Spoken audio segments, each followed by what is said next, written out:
আসসালামু আলাইকুম। Welcome back to my channel Sadiq mom story. আশা করি সবাই ভালো আছেন। আজকে আপনাদের সাথে শেয়ার করব মজাদার আমড়ার শাহি কোরমা। আশা করি ভিডিওটি আপনাদের অনেক ভালো লাগবে। আর ভালো লাগলে অবশ্যই চ্যানেলটা সাবস্ক্রাইব করে যাবেন, লাইক কমেন্ট করতে একদমই ভুলবেন না। আর অবশ্যই ফ্যামিলি ও ফ্রেন্ড সার্কেলের সাথে ভিডিওটি শেয়ার করে দিবেন। ডিম দিয়ে এই শাহি কোরমা করতে চাইলে আপনার প্রথমে লাগবে আমড়া। আর এটা খেতে কিন্তু অনেক মজা। এটা আমার নানুর হাতের রেসিপি, আমার খুব পছন্দের একটি রেসিপি আপনাদের সাথে শেয়ার করব। শাহি কোরমা বানানোর জন্য আমার লাগবে আমড়া। আমি এখানে হাফ কেজি আমড়া নিয়ে নিয়েছি, এটা আমি কেটে নিব।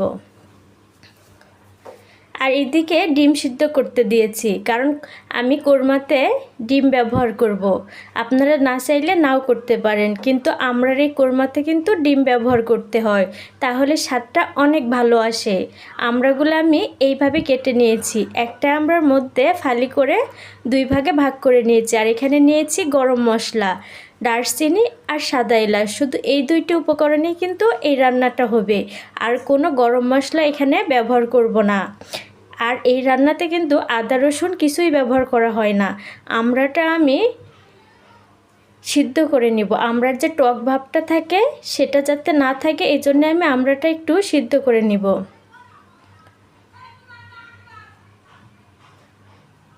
আমড়া সিদ্ধ করা হয়ে গেলে এই পানিটা ফেলে খুব ভালো করে ঠান্ডা পানি দিয়ে আমড়াটা ধুয়ে নিব। আমড়াটা অনেক টক, এজন্য আমি ভাপ দিয়ে ফেলে দিয়েছি। আর এখানে ডিমটা হালকা ভেজে নিব। ডিম ভাজা হয়ে গেলে ওই তেলের ভিতরে আরও কিছু পরিমাণ সাদা তেল দেওয়ার পরে দিয়ে দিব পেঁয়াজ কুচি। পেঁয়াজ কুচির পরিমাণটা একটু বেশি লাগবে, কারণ এখানে আদা রসুন কিছুই ব্যবহার করব না, তো পেঁয়াজ দিয়ে রান্নাটা হবে।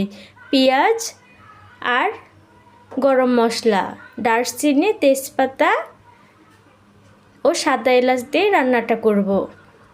পেঁয়াজটা খুব ভালো করে বাদামি করে ভেজে নিতে হবে। আর এটার মূল উপাদান কি জানেন? এটা নারকেল দুধে রান্না করব, এখানে কোনো পানি ব্যবহার করতে হয় না। এটা পুরোটাই নারকেল দুধে রান্না করা শাহি কোরমা।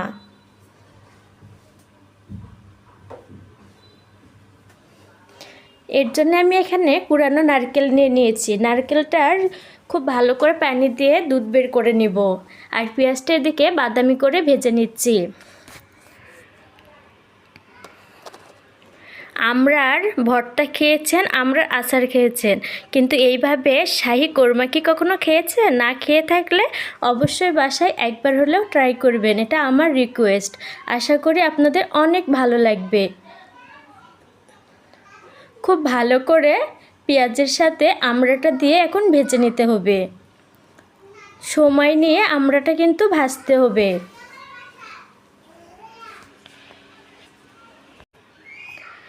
এই পর্যায়ে চুলার জালটা কিন্তু একেবারে লোতে রাখবেন। লোতে যদি না রাখেন তাহলে কিন্তু পেঁয়াজটা পুড়ে যাবে, আমড়াটা ভালো করে ভাজাই হবে না। তো অবশ্যই এদিকে খেয়াল রাখবেন। চুলার জাল কম রেখে 5-10 মিনিট খুব ভালো করে আমড়াটা ভেজে নিব। আর এটা আমার নানির হাতের রেসিপি, আমার নানির থেকে আমার আম্মু শিখেছে, আম্মুর থেকে আমি শিখেছি। আর আমি আপনাদেরকে রেসিপিটা করে দেখাচ্ছি, আশা করি অনেক ভালো লাগবে। এই পর্যায়ের ভিতরে দিয়ে দিলাম বাটা গরম মশলা, দারচিনি আর সাদা এলাচ বেটে রেখেছিলাম সেটার ভিতরে দিয়ে দিলাম।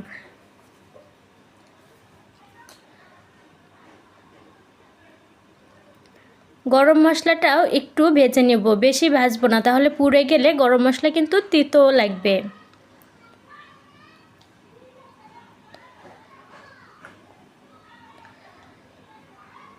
এখন এর ভিতরে দিয়ে দিব নারিকেলের দুধ। আমি নারিকেলের দুধটা বের করে রেখেছি, এর ভিতরে এখন দিয়ে দিব। এটা পুরোটাই নারকেল দুধে রান্না করব। আর আমড়াটা তো আগে থেকেই আমার অর্ধেক সিদ্ধ হয়ে আছে।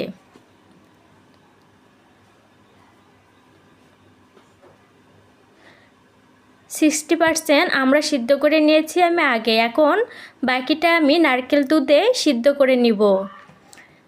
নারকেল দুধ দেওয়ার পরে বলক এসে গেছে। এর ভিতরে এখন দিব সামান্য পরিমাণে হলুদ গুঁড়া ও সামান্য পরিমাণে মরিচের গুঁড়া। এটা যেহেতু মিষ্টি একটা খাবার, কারণ কোরমা তো সাধারণত মিষ্টিই হয়, এই জন্য এখানে ঝালের পরিমাণটা কম লাগবে। আর দিয়ে দিব আগে থেকে ভেজে রাখা ডিম। খুব ভালো করে এখন এটা আমি জাল করে নিব। টকবক করে ফুটতেছে এখন। এটা কিন্তু পানিটা আমি অনেকটা শুকিয়ে নিব। এইভাবে নারকেল দুধে যদি শাহি আমরা রান্না করা যায়, টেস্টটা যে এত ভালো আসে বলে বোঝানোর মতো না।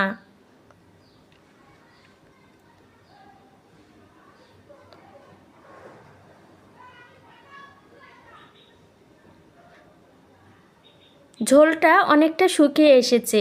এখন এই পর্যায়ে দিয়ে দিব চিনি। আমড়াটা যেহেতু টক, তো এখানে আমি চিনি ব্যবহার করব। আর কোরমাতে তো চিনি ব্যবহার করতে হয়, তো পরিমাণ মতো চিনি দিয়ে দিব, খুব বেশি না, পরিমাণ মতো চিনি দিয়ে দিব। দিয়ে আরেকটু জাল করে নিব। আর এখন দিব ভাজা জিরার গুঁড়া, খুব ভালো একটা ফ্লেভার আসার জন্য। ভিডিওটা আপনাদের কেমন লাগলো অবশ্যই আমাকে কমেন্টে জানাবেন। আর একবার হলেও বাসায় রেসিপিটি ট্রাই করবেন, আশা করি আপনাদের অনেক ভালো লাগবে।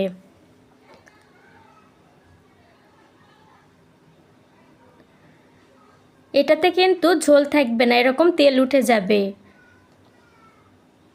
সবাই ভালো থাকবেন, সুস্থ থাকবেন। আল্লাহ হাফেজ।